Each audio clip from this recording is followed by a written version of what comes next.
Worldwide, the informal sector has come to be referred to as the engine of economic growth and the fulcrum of the economy. In many countries, small and medium enterprises (SMEs) have been recognized as the catalyst for achieving equitable and sustainable industrial diversification and disposal, while in some economies, SMEs account for well over half of the total share of employment, sales and value added. Inside SMEs focuses on SMEs in Nigeria and the key players in the sector, while highlighting their survival strides in a peculiar operating business environment. Inside SMEs will be the reference point for small and medium-scale businesses in Nigeria and will be the voice of the numerous entrepreneurs in one of Africa's largest economies. The program is here to educate, inform and renew the hopes of the unsung entrepreneur in the land of his birth. Keep watching Inside SMEs, the entrepreneur's voice.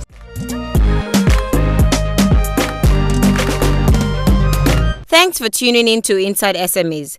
Recently, we had a chat with Professor Patutomi of the Center for Values in Leadership. Amongst other things, he talked about how your co-mean attitude might be affecting your business. Here's the concluding part of the interview. Enjoy. Not long ago, I learned a phraseology, say co-mean. It doesn't matter, just do it anyhow. I co-mean, there's a co-mean culture that has prevented us from doing things well in our country. You said something about sourcing for advertisements. Now, what did it take to convince the firms you were visiting to part with an advert? Well, times have changed some from back then, but what's always important in getting advertising for something is to show that enough eyeballs will see what is being advertised, to show that the thing that you were doing was sustainable. Part of the problem with many advertising-based publications in our country today is that there's a huge catch-22 because of publication failure. Advertisers will say, if you're around in 2 years, come back, we'll advertise. But with no income for 2 years, you're probably going to be dead before you come back to them. So you get that catch-22 playing out with advertising revenue-based activity. However, in those days, still the same basic logic, but in those days, when you hadn't had so many deaths of publications, people were more trusting of a good idea that will play out well. And so once I showed the value, the gap that I observed in New York, and how this would go around the embassies all over the world, go to places, people realized there was value there, and they made their commitment. They didn't pay in advance, so it's when if you publish it and you come and get your money, as soon as the publication came out, we got paid at that point.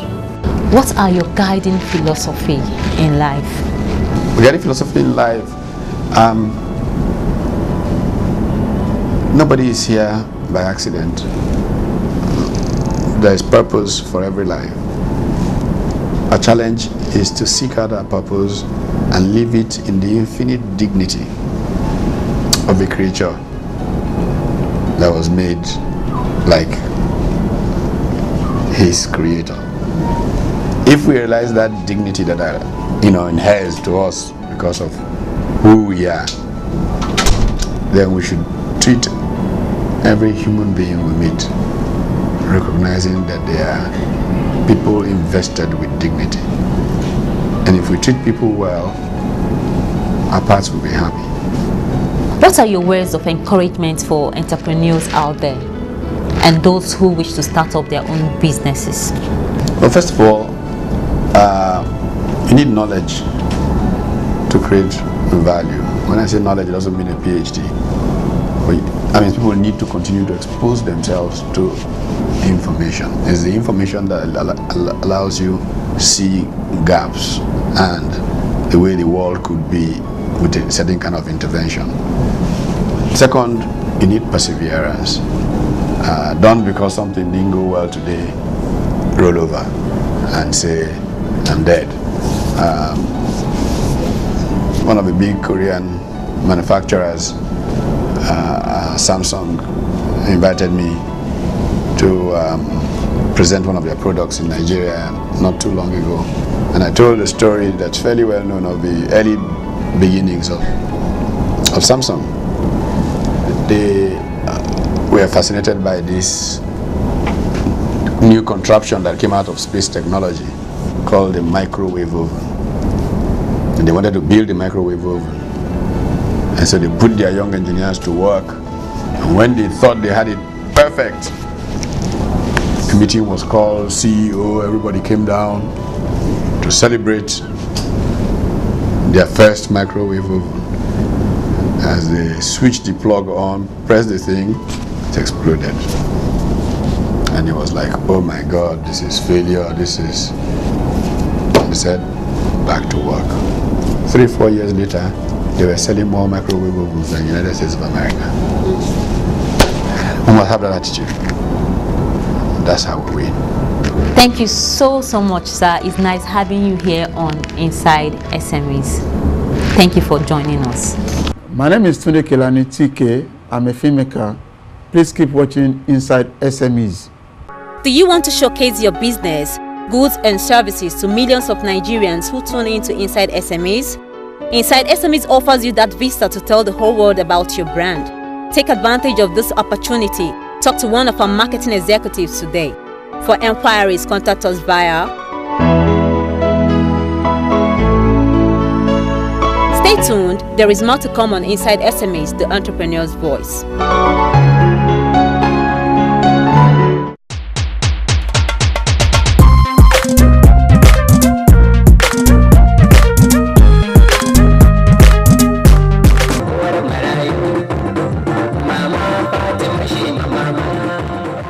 Have you been to Katsina State lately? If yes, have you witnessed the state government scheme that is fast revolutionizing the state? If you haven't, please join us on a ride into one of the nation's most pragmatic leaderships. In line with the federal government's transformation agenda and willingness to improve the lot of the small and medium-scale entrepreneurs in Nigeria, the government of Katsina State last week launched an empowerment scheme aimed at ushering in a lot more hope in the polity. The initiative is a pet project of the First Lady of Katsina State, Dr. Fatima Shema, in conjunction with the Ministry of Women Affairs. Your Excellency, sir, my husband, you've made Katsina a small Nigeria, where there is no discrimination against tribe, religion, or state of origin. We're very thankful about what you've been doing to women. Katsina State women are very happy with your government, and we assure you we're going to give you all the support you need. We are grateful for our children going to school free, exercise books and textbooks free, medication for newborn, pregnant women free, various empowerment programs. We have 72 centers by God's grace for groundnut oil extraction processes. We are thankful for the 10,000 loans you've been giving women across the state every month, and we are also very thankful for the 34 supervisory councillors you gave us, and we hope we'll have more appointive and elective posts for women, inshallah. We're very happy for the food support you've been giving women during Ramadan, our sisters who are affected by the VVF problems, HIV, and widows with their children. We're very grateful, sir, for all the support you've been giving women, and today our centers will be 72 in number. Katsina State women will continue to support you, will continue to be with you, inshallah. Thank you, God bless. The project also fits snugly into the service to humanity paradigm of the Governor Shehu Shema administration. The empowerment scheme is a periodic program of the Ibrahim Shehu Shema administration.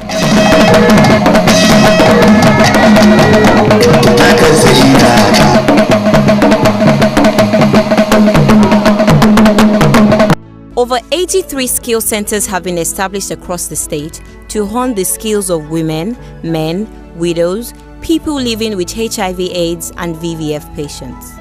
All VVF patients are also afforded free treatment, rehabilitation, and empowerment as well. After 9 months of training, participants in these skill acquisition centers are handed a 7,000 naira monthly stipend and are provided all the equipment they will need, as well as a 50,000 naira startup fund per participant to set up their own businesses.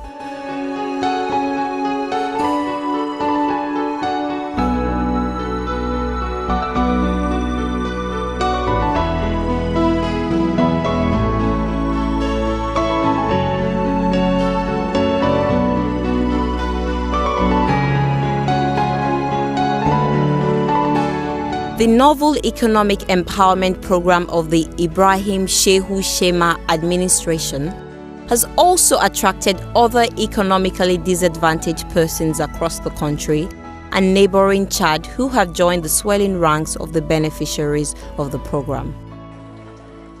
Allah na gode maka. Allah na gode maka. Kuma Allah na gode maka. In the past 7 years of my administration, I want to believe women have been part of the development process of this state and have played important roles in different fields. I know women have played very important roles in politics and development of the state, as well as spirituality in terms of praying for the state. What I demand of you women is more participation in the various fields of development. Let them continue to learn in the various trainings we have put up for them, such as shoemaking, cosmetics, detergents, and a host of others. We are giving loans to women in order to enhance their entrepreneurial skills in agriculture, such as the production of groundnut oil, amongst others. Like we know, groundnut oil is very essential in our day-to-day meal. I want to believe it is something we cannot do without. This is because if we do not eat kose, akara, known as beans cake, you will definitely eat waina, masa, which is also made with groundnut oil. The usage of groundnut oil is so numerous that we always have to import it into our country, Nigeria. That is why Her Excellency supports the initiative of helping to train women in the production of groundnut oil. Same also with the issue of bakery, in request of the Commissioner for Women Affairs and Her Excellency, who pushed for the repairs of the dilapidated factory in Daura. The factory is now in good condition. Also, at the VVF Center, we have continued to show support. We have sent the patients money, as well as help them to return to their homes when they are fully treated and recovered from their ailments. We have continued to support women of the Miyetti Hala. We have also rehabilitated the pottery making center. As you all know, Her Excellency the First Lady has put up measures to cater and support the sickle cell patients. Before the coming of this administration, the sickle cell patients have no hospitals or clinic to go to where they can get free treatments. She started with a small group of people, but now record has it that more people have been coming. A lot even come from neighboring states and villages for these free treatments. We are also empowering and training women in areas of tailoring, hairdressing, henna, and lots more. Same also with the physically challenged persons in our society.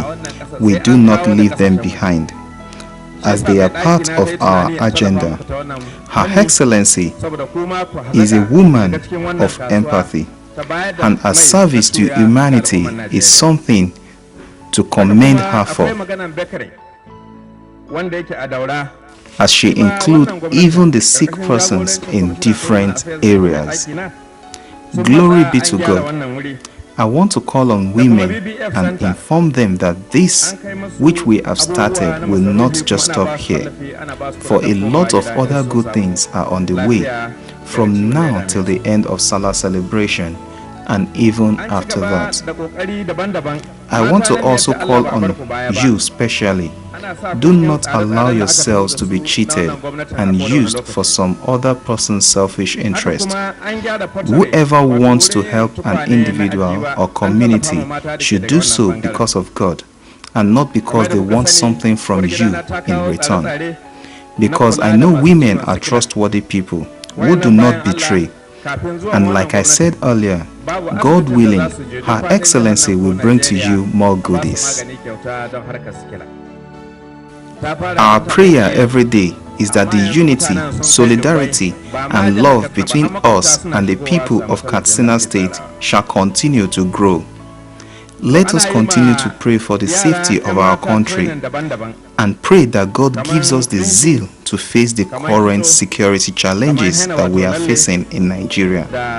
Because with prayer, all things are possible. Let's believe in Him and ask Him to continue to keep us safe in our nation. We will keep giving thanks to God for the peace He has rendered us.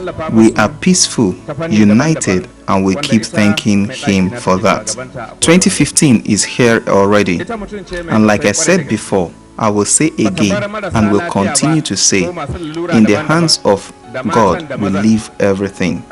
It is Him who gives us leadership, and we should thank Him. Oh Allah, we thank You for Your favors that You have bestowed on us, and we ask that You continue to let PDP progress in Katsina State. In conclusion, I want to encourage women to stand their grounds. For anything any other person can do, a woman can also do it. I want to say thank you. Thank you. In these blessed months, we are going to give materials to businesses. My prayers is that may the materials be useful to the various individuals for now and always. With this, I say, Assalamu alaikum. In Katsina State, the state government is no doubt helping to improve the lot of the mass of the people by handing them the tools they will need to chart the courses of their own future in a daunting economic environment. The Ibrahim Shehu Shema administration in Katsina State has also afforded more opportunities to the men and women folk alike in the last 7 years to have a decent shot at making a living and improving the state's employment indices. Please do stay tuned to subsequent editions of Inside SMEs as we bring you all the economic empowerment initiatives of the Ibrahim Shehu Shema administration. Hi there, this is Patrick John and you're watching Inside SMEs. Do you want to showcase your business, goods and services to millions of Nigerians who tune in to Inside SMEs? Inside SMEs offers you that vista to tell the whole world about your brand. Take advantage of this opportunity. Talk to one of our marketing executives today. For enquiries, contact us via. Stay tuned, there is more to come on Inside SMEs, the entrepreneur's voice.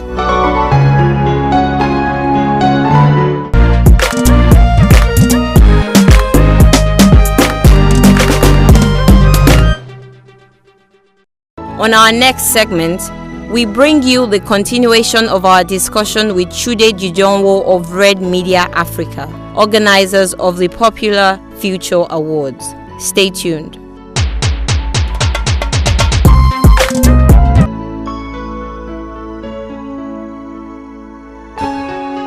So our business is strange to the extent that we started with the Future Awards. That was the first thing. Now there's been a misconception a few times. People think the Future Awards is an NGO. The Future Awards is not an NGO. It's a media property. And from the beginning, when we started the business, we thought there were too many people trying to do change and they were in the NGO sector. And we thought, well, we wanted to build a brand that would create value for itself. That would not need to rely on funders or grants or crowdsourcing, that would be able to stand on its own and attract sponsorship and investment and corporate buy-in. And so we spent 2 years trying to sell the Future Awards to sponsor, but they didn't understand it because we're used to sponsoring music or fashion or sports, and they didn't understand. Well, this is for change, you take it to CSR. I'm like, no, this is not CSR. This can give value to your brand while also changing society. And so I'm trying to sell that. Brands didn't take that, so we had a hard time selling it. That's why we couldn't launch in 2004 and we couldn't launch in 2005. But when we went to the brands, they would say, look, you guys are smart, you guys seem to be influential. We want to be able to reach the youth market. What can you do for us? Can you help us manage? I know I went to Zane at the time and said, well, we can't do this, but come and manage Central Station for us. They used to have a social network called Central Station. Would go to Speakeasy, and Speakeasy would say, no, come and do our magazine for us, and all those kinds of things. And so we eventually began to do communication work by default, because that is what they went to, or go to the Nation, to Comet newspaper for media partnership for the Future Awards. Comet would say, well, we're not yet sure. Comet is now the Nation, but come and do a 2-page column for us. We had a column in Comet for a year called Why Reloaded. And so basically the communication part of the business started off first, but by accident, because we were just trying to find funds to do this idea that we were passionate about. And corporate Nigeria, anybody actually didn't really understand what we were doing, apart from the media. And so in trying to at least make sure that the business was off the ground and we were able to find some money to at least run around to sustain the idea, the communication business started. At the time it was called Red Strat Communications. In 2010 though, we restructured, rebranded, we formed a new company essentially and called it Red Media Africa. And 2 of us that were co-founders of Red Strat are now the founders of Red Media Africa.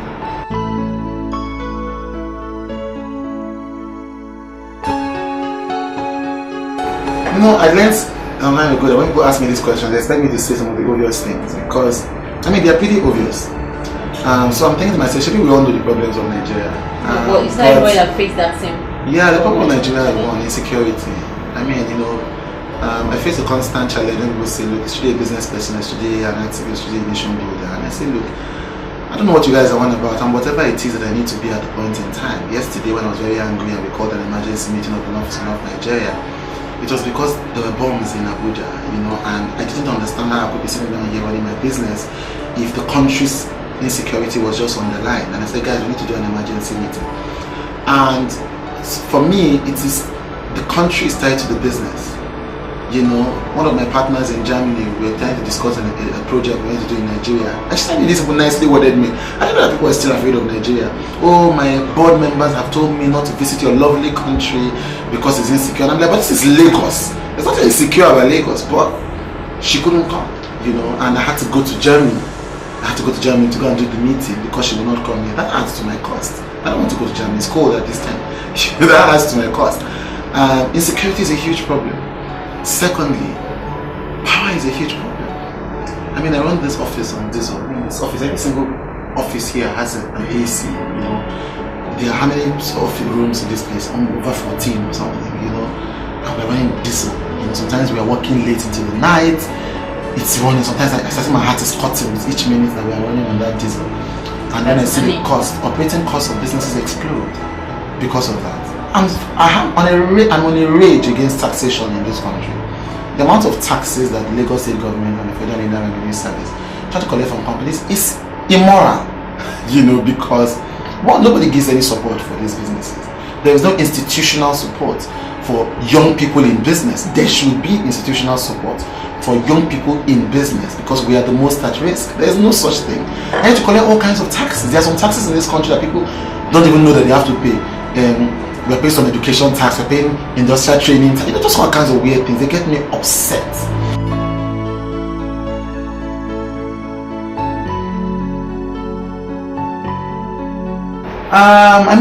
Every single day for it's not every single day for me is a success. Every single day that I survive in business and I'm still standing and I'm not owing anyone money and I'm not owing my staff salaries, and all of that is a victorious day for me because business is every day. Business is not Mountain Kilimanjaro that you climb and then you've achieved it and you come down. Business is the Atlantic Ocean. You just keep swimming, and you just keep trying to stay afloat. So every day is a success. In terms of things that make me feel proud, I think when we were able to print Wire magazine was a very proud moment for me because putting a magazine is a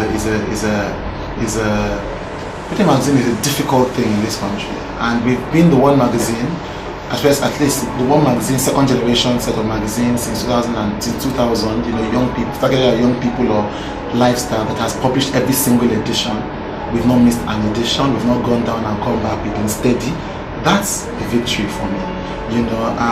The first time we even did the magazine at all, that we were able to find the money to invest in building this business, that was a huge success for me, just looking at that. Securing the interview with the president in 2011, after pursuing them for 6 months, that was a huge success for us.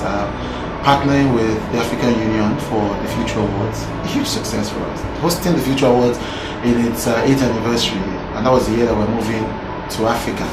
Having it hosted by the federal government at the presidential villa, that was a huge success for us. My name is Chude Judon, managing partner of Red Media Africa. I've just been on Inside SMEs. Thank you for watching Inside SMEs, the entrepreneur's voice.